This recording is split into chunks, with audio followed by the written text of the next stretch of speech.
Hello guys, welcome back to my YouTube channel. तो आपकी इतनी सारी रिक्वेस्ट थी कि दीदी आप 200 जो इम्पोर्टेंट टॉपिक है जो आपने नोट सेट के लिए बनाए थे, जिससे आपने इतनी अच्छी रैंक हासिल की है वो टॉपिक्स पढ़ के, तो बहुत सारे डीएम भी आए, कमेंट भी आए। तो मैं अब लेके ही आ गई हूँ वीडियो जिसमें ये पार्ट फर्स्ट है गाइस। उस इस पार्ट फर्स्ट में मैं फाउंडेशन के इम्पोर्टेंट टॉपिक्स एंड ओबीजी के इम्पोर्टेंट टॉपिक्स ये दोनों मैं कवर करूंगी पार्ट फर्स्ट में। तो ये जो वीडियो रहेगी पार्ट्स में रहेगी, ताकि मैं आपको बता सकूं कि ये जो टॉपिक्स है, देखो मैंने टॉपिक्स तो लिख दिए, ठीक है। अब इस टॉपिक्स में से आपको जो थ्योरी पढ़नी है, कंटेंट पढ़ना है, वो आपको कहाँ से, कब, कैसे, वो सब मैं बताऊंगी, ठीक है ना। आपको उस हिसाब से फॉलो करते रहना है और चलते रहना है। सबसे पहले अगर आप इस वीडियो पे आ गए हैं ना, तो आपके भाग्य सुधर गए, ठीक है ना, क्योंकि बहुत किस्मत वाले हो आपको कि आपको ये वीडियो मिली है। तो अभी के अभी एक नई कॉपी मंगाओ, नई कॉपी, फ्रेश कॉपी डालो, उसमें important topics for not set 10 और स्टार्ट हो जाओ मेरे साथ में। सबसे पहले अपन फाउंडेशन के टॉपिक्स पढ़ेंगे इम्पोर्टेंट, और उसमें टोटल 54 टॉपिक्स है, ठीक है ना। तो उससे पहले मैं एक बात कहना चाहती हूँ कि जितने भी मतलब मेरे पास कुछ नोट्स है, नॉन नर्सिंग के हैं, तो वो सब मेरे टेलीग्राम चैनल पे मैं दे देती हूँ, ठीक है ना। वहाँ पे नोट्स वगैरह पीडीएफ बना बना के, तो आप टेलीग्राम चैनल पे मेरा ज्वाइन करो, ठीक है। और जो मैं फाउंडेशन के जो टॉपिक्स बता रही हूँ ना, वो सारे टॉपिक्स ये है थ्योरी वाले, और मैं अभी थोड़ी देर बाद बताऊंगी इमेज बेस वाले, कि फाउंडेशन में आपको थ्योरी वाले जो है पढ़ने ही है टॉपिक, ये थ्योरी वाले टॉपिक है। और आपको इमेज बेस भी पढ़ने, मतलब जो मैं टॉपिक बताऊँ ना उसकी सारों की इमेज गूगल पे डालकर, स्क्रीनशॉट लेकर अपने अंदर फोन के अंदर रखनी है, उसको रोज देखना है, ठीक है ना। तो अपन स्टार्ट करते हैं फाउंडेशन के इम्पोर्टेंट टॉपिक्स। तो सबसे पहले है कैथेटराइजेशन। तो इसमें आपको सबसे पहले नर्सिंग इंटरवेंशंस पढ़ना है, नर्सिंग प्रायोरिटी पढ़नी है। कैथेटर जो फीमेल के अंदर है, मेल के अंदर है, कैसे लगाते हैं, कितने इंच तक उसको इंसर्ट करते हैं, एनएस बढ़ते हैं या डिस्टिल वाटर बढ़ते हैं, वो पूरा जो प्रोसीजर है वो आपको कैथेटराइजेशन पढ़ना है। हर बार नोट सेट में इसमें क्वेश्चन आता है, इसलिए आपको पढ़ना है। ये मेक श्योर करना कि मैं ये टॉपिक बता रही हूँ फाउंडेशन के, अगर इन टॉपिक में से कोई भी क्वेश्चन आए तो आपका बाहर नहीं जाना चाहिए, आपको करके आना है और सही करके आना है, ठीक है ना। तो नेक्स्ट है कोलोस्टोमी। कोलोस्टोमी के बारे में पूरा पढ़ना है। एनजी ट्यूब के बारे में पढ़ना है। एनजी ट्यूब कितनी, उसकी एनजी ट्यूब के टाइप भी पढ़ने हैं, एनजी ट्यूब कितना इंसर्ट करते हैं, कलर कोडिंग पढ़ना है एनजी ट्यूब का, एनजी ट्यूब का प्रोसीजर पढ़ना है, उसको कंटिन्यूअस फीडिंग है, इंटरमीडिएट फीडिंग है, ग्रेविटी बैग, ये सारा एनजी ट्यूब में आपको कवर करना है। फिर सेकेंड है ईटी और टीटी। पिछली बार भी नोट से डेट में क्वेश्चन आया था प्री में, और इस बार तो नहीं आया, अगली बार वापस से आएगा ईटीटीटी। इसलिए आपको ईटी ट्यूब, टीटी ट्यूब दोनों के टाइप्स, दोनों के पूरी साइजें, और दोनों को नर्सिंग इंटरवेंशन, जो भी फाउंडेशन के टॉपिक बता रही हूँ उसमें आपको नर्सिंग इंटरवेंशन जरूर करना है। जैसे ईटी बाहर निकल गई, आप तुरंत क्या करोगे, ये ईटी और टीटी बाहर निकल गई तो आप तुरंत क्या नर्सिंग इंटरवेंशन दोगे, ठीक है ना। आपको किससे सॉल्यूशन के अंदर रखो कि इसका कैनुला टीटी का, तो ये सारा आपको ईटी और टीटी के अंदर पढ़ना है। नेक्स्ट है ड्रग डोज कैलकुलेशन। हर साल ऐसा कोई नोट सेट नहीं निकला जिसके अंदर ड्रग डोज कैलकुलेशन का प्री और मेंस दोनों को मिलाकर एक भी क्वेश्चन ना पूछा गया। मिनिमम एक और मैक्सिमम वो कितने भी क्वेश्चन दे सकता है ड्रग डोज कैलकुलेशन के, ठीक है। नेक्स्ट है सीपीआर। आपको सीपीआर अमेरिकन जो गाइडलाइंस होती है सीपीआर की, उसमें से पढ़ना है सीपीआर। फालतू जगह कहीं से भी नहीं पढ़ना है, टोटल गूगल पे जाना है, अमेरिकन गाइडलाइंस डालनी है सीपीआर की, और पूरा चार्ट लेना है। सेकंड है सेंट्रल लाइन और टीपीएन। सेंट्रल लाइन कैसे डालते हैं, कितने एंगल पे डालते हैं, और उसकी कलर कोडिंग क्या होती है, ब्लड सैंपल लेना है तो कौन से करेंगे, डिस्टल से करेंगे, प्रोक्सिमल से, पूरी थ्योरी सेंट्रल लाइन में पढ़नी है। टीपीएन टोटल पेरेंटल न्यूट्रिशन, आपको ये भी पूरा पढ़ना है। ऑक्सीजन थेरेपिया पढ़नी है, रिजर्वायर बैग की क्या कैपेसिटी होती है, और ऑक्सीजन जो ये थेरेपिया होती है इसमें बैग्स कितने टाइप के होते हैं, ये नॉन इंटरमीडिएट, इंटरमीडिएट, बहुत सारे टाइप होते हैं ना। तो पूरी ऑक्सीजन थेरेपी पढ़नी है। और आपको सारे ये भी याद करने कितने लीटर तक ऑक्सीजन फ्लो रहती है, ठीक है ना। वेंचुरी बैग की और कलर कोडिंग भी याद करना है, कितनी बार क्वेश्चन आया है कलर कोडिंग से। ऑक्सीजन थेरेपी छोड़ के नहीं जाना है। नेक्स्ट है blood transfusion. Blood transfusion type कितने हैं, क्या क्या मिलाते हैं, एसिडी, सीपीडी है, और क्या साइन सिम्टम आ रहे हैं, तो फिर क्या उसके जो अंदर जो साइन सिम्टम बाद में अगर साइड इफेक्ट होते हैं ना, जैसे ब्लड ट्रांसफ्यूजन किया, सबसे पहले आप क्या करोगे, ठीक है। और आपको पहचानना भी आना चाहिए इसके अंदर ये प्रॉब्लम हो रही है, ठीक है ना, कि उसको एलर्जी हुई या फिर उसको साइड इफेक्ट में और कुछ हुआ, तो वो पूरा आपको ब्लड ट्रांसफ्यूजन में पढ़ना है। नेक्स्ट है एसिड बेस इनबैलेंस। एबीजी जो कैलकुलेशन है आपको आनी चाहिए, ठीक है ना। जैसे मेटाबॉलिक एसिडोसिस है या एल्कलोसिस है, respiratory acidosis, alkalosis, ABG imbalance है, आपको पक्का आना चाहिए।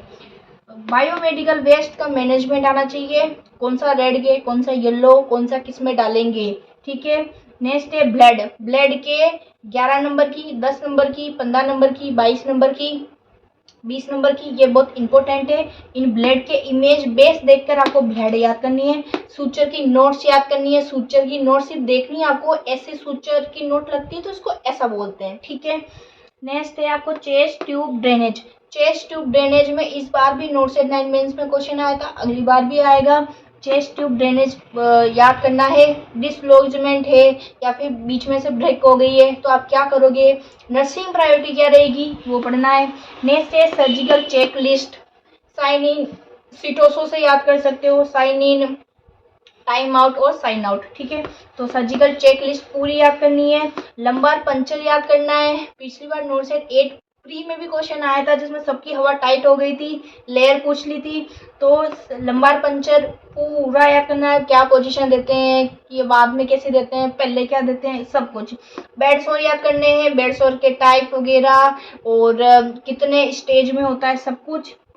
वेंटिलेटर भी याद करना है, वेंटिलेटर में कौन कौन से मोड्स होते हैं और कब कौन सा मोड यूज करते हैं, और ये इंटरमीडिएट वाला वेंटिलेटर, ये पूरा टाइप होता है, आपको पूरे पढ़ना वेंटिलेटर, ठीक है। ट्यूब्स के टाइप पढ़ने, फाउंडेशन के अंदर जितने भी ट्यूब्स आते हैं, जैसे होमोवेक हो गया, ठीक है, और ये होल्टर मॉनिटर है, और बाकी भी बहुत सारी ट्यूब्स आती है ना, एनजी ट्यूब, ये फलाना ढीम का ट्यूब, सारी की सारी इमेज बेस देके ट्यूब याद करनी है, ठीक है ना। फिर है डायलिसिस, पेरिटो डायलिसिस और पेरिटोनियल डायलिसिस और हीमोडायलिसिस, दोनों डायलिसिस आपको याद करने हैं, पढ़ना है। आईवी थेरेपी के कॉम्प्लिकेशन याद करने हैं, इन्फिल्ट्रेशन हो रहा है या फिर हीमेटोमा बन गया है या फिर थ्रोम्बोसिस है, सब आपको आईवी थेरेपी पढ़ना है। नेक्स्ट है वाइटल साइन पढ़ने हैं, वाइटल साइन में पल्स, टेम्परेचर, ये सारा पढ़ना है। और उधर है वुंड हीलिंग। वुंड हीलिंग के स्टेज से क्वेश्चन आ सकता है कि फोटो देके भी पूछ सकते हैं कि कौन सी स्टेज है, या फिर सिर्फ लिखेंगे ग्रेनुलेशन हो रहा है, तो आप कौन सी स्टेज इसको प्रीफर करेंगे, स्टेज फर्स्ट है, सेकंड है, साइन सिम्टम देके पूछ सकता है। नेक्स्ट है एम्बू बैग। एम्बू बैग बच्चों के अंदर क्या कैपेसिटी रहती है रिजर्वायर की, बड़ों के अंदर क्या है, कितना % ऑक्सीजन उसमें रहते हैं, ऑक्सीजन इनलेट में कितनी फ्लो रेट होती है, और एम्बू बैग का फोटो के साथ उसका याद करना है इमेज बेस। नेक्स्ट है ट्राइज। रेड में क्या रखोगे, येलो के अंदर क्या रखोगे, जब भी डिजास्टर होता है ट्राइज याद करना है। अभी भी इस बार नोट सेट प्री में भी क्वेश्चन आया था मेंस, और ना अगली बार भी आएगा। नेक्स्ट है लीवर बायोप्सी, याद करनी है, क्या पोजीशन देते हैं, क्या कंट्रा इंडिकेशन है, किसमें नहीं देते हैं, ये भी याद करनी है। नेक्स्ट है एनीमा। एनीमा की साइज वगैरह कितना देते हैं, रेटेंशन एनीमा और ये इवाकुएट एनीमा, दोनों के क्या टाइप होते हैं, ये भी आपको एनीमा याद करना है। सारी पोजीशंस याद करनी है, कौन सी सर्जरी में उसके बाद में प्री ऑफ पोस्ट ऑफ कौन सी पोजीशन देते हैं, चार्ट लेना है। डाइट चार्ट लेनी है, कौन सी बीमारी में कौन सी डाइट देंगे अपन पेशेंट को, याद कर लो। नेक्स्ट है यूरिन और स्टूल कल्चर, कैसे करते हैं, क्या है, ये भी याद करना है। बोन मेरो बायोप्सी याद करनी है, 2 साल से नीचे होंगे बच्चे तो उसके अंदर कौन सी साइड लेंगे, साइड से क्वेश्चन आता है बोन मेरो बायोप्सी से, ठीक है। सक्शनिंग याद करना है, कितने टाइम तक रखते हैं, और सक्शनिंग के लिए पूरा PPE याद करना है, ठीक है। और मेडिकल एंड सर्जिकल एसेप्सिस याद करना है, और एयरवे मेन्यूअर। जितने भी फाउंडेशन के अंदर जो मेन्यूअर चलते हैं, जितने भी मेन्यूअर है, ठीक है ना, बर्प मेन्यूअर, फलाना ढीमका मेन्यूअर, वो सारा मेन्यूअर आपको याद करना है। अगर आपको लग रहा है कि हम इन सब की थ्योरी, फाउंडेशन की थ्योरी आप इन टॉपिकों की कहाँ से पढ़ सकते हैं, तो सबसे अच्छी बुक आपके सामने ही है, मिशन परिचारिका बुक। तो इस बुक में ये जितने मैं टॉपिक फाउंडेशन के बता रही हूँ, इस बुक में से रेफर कर देना। मेरे पास जो नोट्स है ना, वो भी इन टॉपिक के, वो भी मैंने इसी बुक से लिखे हैं। आप ये बुक मंगवा सकते हैं मिशन परिचारिका www.missionhighpublication.com पे जाकर। इसमें सारे आपको इमेज बेस भी मिल जाएंगे, और ये सारे जो थ्योरी है ना, डिटेल में बता रखी है, जितना किसी कोचिंग में भी नहीं पढ़ा सकते हैं, ठीक है। तो ये रही अपनी थ्योरी की। अब नेक्स्ट अपन चलते हैं इमेज बेस के। तो अपन नेक्स्ट पढ़ेंगे कि आपको नेक्स्ट फाउंडेशन में पढ़ना है इमेज बेस वगैरह पढ़ने, ठीक है। जो ये जो टॉपिक लिख रखे इनके इमेज बेस भी पढ़ने और थ्योरी भी करनी है। इमेज बेस अब कहाँ से करोगे, मिशन परिचारिका बुक से कर लो, ठीक है, बहुत अच्छे से दे रखे हैं। और गूगल पे जाके भी आप टॉपिक डाल सकते हो, जिससे उसका इमेज बेस आ जाएगा, आप स्क्रीनशॉट ले लेना, ठीक है, जिसको रोज रिवीजन करना है, ठीक है। तो फर्स्ट है थोरासेंटेसिस, इसका इमेज बेस भी देखना है। इमेज बेस भी पूछ सकते हैं ये कौन सा प्रोसीजर चल रहा है, और इसके अंदर कौन सी गोज निडल होती है, कितना ml फ्लूइड निकाल सकते हैं, पूरी थ्योरी आपको पढ़नी है। नेक्स्ट ट्रैक्शन पढ़ना है। ट्रैक्शन का हमेशा इमेज बेस्ड क्वेश्चन आता है बच्चों के अंदर। गेलोए है, ये सारे जो ट्रैक्शन होते हैं ना, स्केलेटन ट्रैक्शन, तो ये सारे ट्रैक्शन याद करने हैं। नेक्स्ट पेन स्केल देखना है। पेन स्केल होता है ना, पेन स्केल में Wong Baker faces pain scale, तो उसको देखना है आपको, रेटिंग देखनी है, कैसे याद करना है वो आप जानो, आपको याद करना है बस, pain scale. Next infusion rate और पंप रेट। इस बार भी नोट से 9 मेंस में क्वेश्चन था कि इसकी इन्फ्यूजन रेट कितनी होगी या पंप रेट कितनी होगी, तो आपको निकालना आना चाहिए। Next infusion pump. Infusion rate निकालनी अलग है, इन्फ्यूजन पंप होता है ना, उसकी अलग इमेज, जैसे आप गूगल पे डालोगे इन्फ्यूजन पंप, फोटो आ जाएगा, स्क्रीनशॉट ले लेना, याद कर लेना। एक इन्फ्यूजन पंप है और एक सिरिंज पंप है, दोनों में बहुत डिफरेंस है, ठीक है ना। इन्फ्यूजन पंप एक बड़े जो स्टैंड होता है उसके ऊपर लगा रहता है, लेकिन सिरिंज पंप में सिर्फ सिरिंज घुसाई होती है, ठीक है। तो दोनों के अंदर डिफरेंस देख के आप फोटो देख लेना, ठीक है, पूछ सकता है वो। जैसे कार्डियक मोनिटर पे कौन से ईसीजी की लीड है, कितनी बीपी है, कितनी हार्ट रेट है, सब आपको देखना आना चाहिए, ठीक है।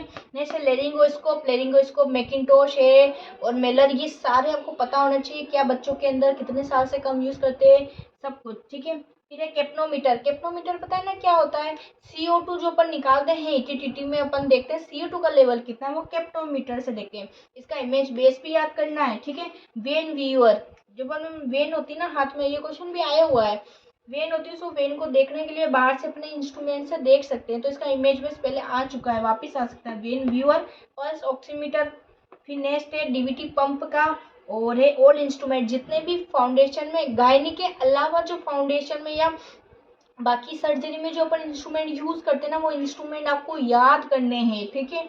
और ये सारे इंस्ट्रूमेंट कहाँ मिलेंगे, मिशन परिचारिका बुक में आगे दे रखे हैं सारे ऑल इंस्ट्रूमेंट गायनी के अलावा भी, ठीक है। नेक्स्ट है एबीजी मशीन, एबीजी एनालिसिस भी आना चाहिए गाइस आपको, और एबीजी मशीन भी देखना है आपको गूगल पे डाल के, मशीन कैसी होती है उसकी, ठीक है। नेक्स्ट है न्यूबुलाइजेशन कैसे करते हैं, कौन सी ड्रग देते हैं और उसकी फोटो क्या है, सब देखना है। ब्लड वार्मल का भी इमेज बेस आपको याद करना है। नेक्स्ट है ऑक्सीजन हुड की भी फोटो देखनी है आपको, बच्चों के अंदर कितने लीटर तक देते हैं, और कितने, अगर जन्म का बच्चा है, कितना टाइम हो गया है, तो कब तक ऑक्सीजन हुड यूज करते हैं, तो ये सारा आपको आना चाहिए, और इमेज भी आना चाहिए। मल्टी डोज इनहेलर और न्यूबिलाइजेशन, दोनों में क्या डिफरेंस है, ये भी आपको आना चाहिए। और नेक्स्ट आपको इमेज बेस याद करना है एनेस्थेसिया मशीन का, ठीक है। एनेस्थेसिया मशीन का इमेज बेस याद करना है। दूसरा आपको याद करना है कि एनेस्थेसिया में एपिड्यूरल एनेस्थेसिया लगाते हैं, तब उसका इमेज बेस क्या होता है, सबड्यूरल लगाएंगे तो इसका इमेज क्या होगा, स्पाइनल लगाएंगे तब उसका इमेज कैसा है, और रीजनल लगाएंगे तो इसका इमेज कैसा है। नोट सेट 9 मेंस में एपिड्यूरल एनेस्थेसिया का इमेज बेस्ड क्वेश्चन आया था, इसलिए अपन को बाकी 3 और याद कर लेने था कि इन तीनों में से यही है, इसके अलावा इन तीनों में से पूछ सकता है अगली बार, ठीक है।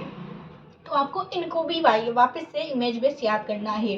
तो ये सारे जो टॉपिक्स है ना, टोटल मेरे पास 220 टॉपिक है, और जिसमें से 54 जो टॉपिक है ये फाउंडेशन के हैं। इसको मिशन परिचारिका बुक से ही करना, कोई पेड प्रमोशन नहीं है, आपके भले के लिए, वरना आप आपकी इच्छा हो जहाँ से करो। मैं इसमें कुछ भी भागीदारी नहीं है मेरी, तो मेरा तो इतना सा रेस्पॉन्सिबिलिटी थी कि ये जो इम्पोर्टेंट टॉपिक्स है आपको बताऊं। नेक्स्ट अपन इम्पोर्टेंट टॉपिक्स की बात करेंगे, ओबीजी की, ऑब्स एंड गायनी में क्या इम्पोर्टेंट टॉपिक्स है वो मैं आपको बताऊंगी। हेलो गाइस, तो नेक्स्ट अपन बात करेंगे ओबीजी में आपको ये टॉपिक्स पढ़ने हैं, ठीक है। और ये जो टॉपिक्स मैं आपको बता रही हूँ ना, ये टॉपिक्स आपको के तो जिनोमिक के पंकज सर की थ्योरी से उठाने हैं ये टॉपिक, ठीक है, या फिर एनएनएल की साक्षी मैडम है उससे उठाने हैं ये टॉपिक्स, इनकी थ्योरी वहाँ से उठानी है, ठीक है। अगर इन नोट सेट लेवल का पढ़ना है तो इन दोनों में से कोई एक थ्योरी रेफर करना, ठीक है। तो अपन स्टार्ट करते हैं इम्पोर्टेंट टॉपिक्स। फर्स्ट बात है, ओबीजी के अंदर हर साल क्वेश्चन आता है शोल्डर डिस्ट्रोशिया के इमेज बेस। अभी तक तो आया था इमेज बेस, लेकिन अब आ सकता है सीक्वेंस। सबसे पहले जो ये मेन्योर होता है ना शोल्डर डिस्ट्रोसिया में, वो कौन सा करते हैं, और कितने टाइम तक अगर नहीं निकले बच्चा तो शोल्डर डिस्ट्रोसिया कहते हैं। ये इंपॉर्टेंट टॉपिक्स है, याद कर लेना। एनीमिया मुक्त भारत पढ़ना है नेक्स्ट। एनीमिया मुक्त भारत के अंदर क्या स्कीम है, कितनी टेबलेट, कितने ग्राम देते हैं, क्या क्या उसका सॉल्ट होता है, ठीक है। और एनीमिया इन प्रेगनेंसी दोनों इसमें ही आते हैं, आपको पूरा अच्छे से पढ़ना है। नेक्स्ट लेबर पढ़ना है आपको, लेबर की स्टेजेस पढ़नी है आपको। हर स्टेज में कौन सी स्टेज, कौन कितने सेंटीमीटर डायलेशन पे कौन सी स्टेज होगी, आप वो पढ़ सकते हैं लेबर के अंदर। और ये जो थर्ड स्टेज का में जो मैनेजमेंट होता है ना, ATMLS वाला मुझे बोलते हैं, वो जरूर आपको अच्छे से पढ़ना है। उसके अंदर जितनी भी ड्रग्स आती है, उसका T-हाफ वगैरह, उसके साइड इफेक्ट, उसके कंट्रा इंडिकेशन, उनके कॉम्प्लिकेशन सब याद करने हैं, ठीक है। और जो प्लेसेंटा थर्ड स्टेज में जो प्लेसेंटा रिमूव करते हैं ना, उसका भी दोनों तरीके आपको अच्छे से मुंह पे याद होना चाहिए। नेक्स्ट है इंडक्शन ऑफ लेबर। इंडक्शन और लेबर अपन कब करते हैं, क्या साइड इफेक्ट है, किसमें नहीं करते हैं, और कितने सेंटीमीटर तक डायलेशन करवाते हैं, और इंडक्शन लेबर में कौन कौन सी ड्रग्स यूज करते हैं, वो सारा आपको होना चाहिए। नेक्स्ट है APH और PPH, एंटीपार्टम हेमरेज और पोस्टपार्टम हेमरेज, दोनों याद करने हैं। दोनों के अंदर क्या ड्रग्स है और क्या क्राइटेरिया है, तो अपन APH और PPH बोलेंगे। APH के अंदर प्लेसेंटा प्रीविया और एब्रेशो प्लेसेंटा, दोनों में से सबसे ज्यादा कौन होता है, एब्रेशो या प्लेसेंटा, ये भी आपको अच्छे से लर्न करना है। अगला है MGSO फॉर ड्रग्स के बारे में पूरा पढ़ना है, जैसे फार्मा में पढ़ते हैं ना अपन ड्रग्स की, इसका T-हाफ इतना है, इसके अंदर दे सकते हैं यूजेस, कंट्रा इंडिकेशन, ऐसे करके ऑक्सीटोसिन और MGSO फॉर दोनों ड्रग्स पढ़नी है। नेक्स्ट है एमनियोटिक फ्लूइड, बच्चा अंदर मर गया है, RH इनकम्पेबिलिटी है, तो कौन से कलर का आएगा, स्पेसिफिक ग्रेविटी कितनी है, एमनियोटिक फ्लूइड किस में बढ़ जाता है, किस में कम हो जाता है, पूरा एमनियोटिक फ्लूइड आपको पढ़ना है। नेक्स्ट है RH इनकम्पेबिलिटी, आपको तो पता ही है, इसको अच्छे से पढ़ना है। नेक्स्ट है प्लेसेंटा एबनॉर्मलिटी, हर साल पिछली बार तो इतने क्वेश्चन आए थे ना प्लेसेंटा एबनॉर्मलिटी से, बेटल डोर प्लेसेंटा होगी, वेलामेंटस प्लेसेंटा होगी, वो एग्जाम में इतना कंफ्यूज करता है ना, आप फिर कंफ्यूज हो जाते हो कि ये वेलामेंटस करना है या फिर ये बेटल डोर करना है। तो आप इस कंसेप्ट को अच्छे से पढ़ो, बुक्स रेफर करो, ये नोट्स रेफर करो, पर इसका जो कंफ्यूजन है वो क्लियर करो। नेक्स्ट है कार्डियक टोकोग्राफी और NST नॉन स्ट्रेस टेस्ट, दोनों पढ़ने हैं। और मेटरनल पेल्विस और फीटल स्कल, दोनों के डायमीटर अच्छे से पढ़ने हैं, याद करने हैं। Diagnosis of pregnancy first trimester, फिर नेक्स्ट है MTB याद करना है, अबॉर्शन, MTB और अबॉर्शन, ठीक है। MTB और अबॉर्शन दोनों अच्छे से याद करने हैं। पुपेरम याद करना है, इनफर्टिलिटी देखना है, इनफर्टिलिटी होगी तो अपन डायग्नोसिस कैसे करेंगे और क्या ट्रीटमेंट देंगे ये भी देखना है, ठीक है। नेक्स्ट है इक्टोपिक प्रेगनेंसी, इक्टोपिक प्रेगनेंसी का मैनेजमेंट क्या होगा और कितने टाइम तक अपन वापस से कंसीव नहीं करेंगे, सब कुछ आपको पढ़ना है। नेक्स्ट है फीटल सर्कुलेशन, बहुत इंपॉर्टेंट टॉपिक है गाइस, ये बिल्कुल भी छोड़ के नहीं जाने हैं। सच्ची में ये छोड़ दिए ना तो फिर आपके अभी जितनी रैंक आई है ना, इतनी दूर दूर रैंक वापस से वही आनी है। फीटल सर्कुलेशन पढ़ना है आपको अच्छे से, लिपोइड मैन्यूअर पढ़ने हैं, इमेज बेस, और जो भी टॉपिक आपको बताऊं इन सब्जेक्ट को, कोई सी भी सब्जेक्ट हो, कोई सा भी टॉपिक हो, अगर उसका इमेज निकलता है तो आपको गूगल पे जाके इमेज निकालना है सबसे पहले। लिपोइड मैन्यूअर के इमेज बेस भी याद करना है, उसके अंदर भी याद करना है। ठीक है। नेक्स्ट है एपिसियोटोमी, कितने एंगल पे लगाते हैं, क्या टाइप होते हैं, किसके अंदर नहीं देते हैं, क्या चीज होती है तो एपिसियोटोमी करते हैं, पूरा एपिसियोटोमी याद करना है। एचपीवी की वैक्सीन जो गार्डासिल है और कितने 4 है 8 है, पूरा टाइप वगैरह किस में देते हैं। इस बार भी क्वेश्चन आया था एचपीवी वैक्सीन किस में देते हैं, अगली बार भी आएगा, इसलिए सर्विक्स कैंसर, तो आपको एचपीवी वैक्सीन और सर्विक्स कैंसर दोनों अच्छे से याद करना है। फिर नेक्स्ट है physiological changes during first trimester. First trimester में माँ के अंदर क्या क्या चेंजेस आते हैं, प्रोबेबल साइन और प्रोबेबल साइन वगैरह होते हैं, डेफिनेटिव साइन, तो पूरे डिफरेंस करके आपको पढ़ना है कि ये आएगा तो मैं प्रोबेबल करूंगा, ये आएगा तो मैं डेफिनेटिव करूंगा। ठीक है। नेक्स्ट है मेंसेस। मेंसेस में कौन से हार्मोन बढ़ते हैं, कौन सा घटता है, ओवुलेशन होने के बाद कौन सा बढ़ेगा, कौन सा घटेगा, मेनली क्वेश्चन हार्मोन पे आता है। तो मेंसेस में आप हार्मोन पे ज़्यादा फोकस करना और वो अच्छे से याद करना। नेक्स्ट है जीटीपीएल और ईडीडी, ठीक है ना। Gravid, term, pre term, abortion और लिविंग बच्चे कितने। ईडीटी मतलब एक्सपेक्टेड डेट ऑफ डिलीवरी, दोनों अच्छे से आपको निकालना है। कितनी बार बच्चों को नहीं आता है निकालना, या तो कर लेते हैं एग्जाम में जल्दी जल्दी में गलत कर देते हो, इसलिए घर बैठ के ही अच्छे से आपको प्रैक्टिस करनी है जीटीपीएल की और ईडीडी की। ठीक है। नेक्स्ट है एमनियोसेंटेंसिस। एमनियोसेंटेंसिस कब करते हैं, जब ये पॉलीहाइड्रोएमनियोस हो जाए तब करते हैं, कैसे करते हैं और कितने ml तक निकालते हैं, कंट्रा इंडिकेशन है, सब कुछ आपको पढ़ना है। ठीक है। और नेक्स्ट एक और टॉपिक है जो मेरे दिमाग से स्किप हो गया पर मुझे लिखना है, PIH, प्रेगनेंसी इंड्यूस हाइपरटेंशन, ठीक है, और डायबिटीज, GDM। ठीक है। प्रेगनेंसी के अंदर GDM होती है ना, गेस्टेशन डायबिटीज मेलाइटस, ये दोनों भी आपको याद करने हैं। ठीक है। अगर कोई ऐसा टॉपिक है जो मेरे दिमाग से निकल गया हो और इसमें मैंने नहीं लिखा हो ना, तो मैं जो कमेंट है ना उसमें मैं पिन कर दूंगी वो चीज़, तो आपको एक बार कमेंट भी देख लेनी है। ठीक है ना। तो ये था पूरा OBG, ये पार्ट फर्स्ट है, पार्ट सेकंड भी आएगा वीडियो का। और मैं चाहती हूँ कि आप मेरी वीडियो ज़्यादा से ज़्यादा देखो, लाइक करो, शेयर करो। और ये जो टॉपिक्स है ना इम्पोर्टेंट, अगर आपको रिपीटर्स हो, आपका सिलेक्शन नहीं हो रहा है इतना पढ़ने के बाद भी, तो आप एक बार इन इंपॉर्टेंट टॉपिक्स को पढ़ के देखिए, इन पे ज़्यादा फोकस करिए, ये मेजर पार्ट है। ठीक है ना। तो इससे ज़्यादा क्वेश्चन आ जाएंगे, इस पे ज़्यादा फोकस करोगे ना तो आपके सक्सेस के चांस ज़्यादा होंगे, न कि माइनर सब्जेक्ट को पढ़ने से। ठीक है ना। और याद रखना कि ये जो आप इनके नोट्स बनाओ जब भी, ठीक है, उसको शॉर्ट नोट्स में जरूर उतारना। ठीक है ना। शॉर्ट करना, एग्जाम से पहले इतनी बड़ी थ्योरी आप नहीं पढ़ोगे। ठीक है। और मैं चाहती हूँ कि ये जब इंपॉर्टेंट टॉपिक्स सारे खत्म हो जाएंगे ना, तो मैं इन टॉपिकों की जो थ्योरी होगी ना, मैं खुद आपको ऐसे टीच करूँगी, एक एक टॉपिक जो मैंने अच्छे से पढ़ा था, जो मैंने प्रेप लेडर से पढ़ा था और मैंने हायर नीट PG लेवल का पढ़ा था और बेसिक भी है, तो वो सारा अगर मैं आपको, आप चाहते हो कि मैं इन टॉपिकों को एक एक टॉपिक वाइज मैं आपको यहीं पे पूरे नोट्स के साथ लिखकर आपको अच्छे से समझाऊं थ्योरी के साथ, ताकि आप भी नोट्स बना सको, तो मुझे कमेंट में बताना कि मुझे करना चाहिए या नहीं करना चाहिए। और नेक्स्ट आप कौन सी वीडियो देखना चाहते हो, किस टॉपिक पे, वो भी मुझे कमेंट में ज़रूर बताना। ठीक है। तो यहाँ तक बने रहने के लिए थैंक यू। नेक्स्ट वीडियो में बहुत जल्दी मिलते हैं। ठीक है। बाय।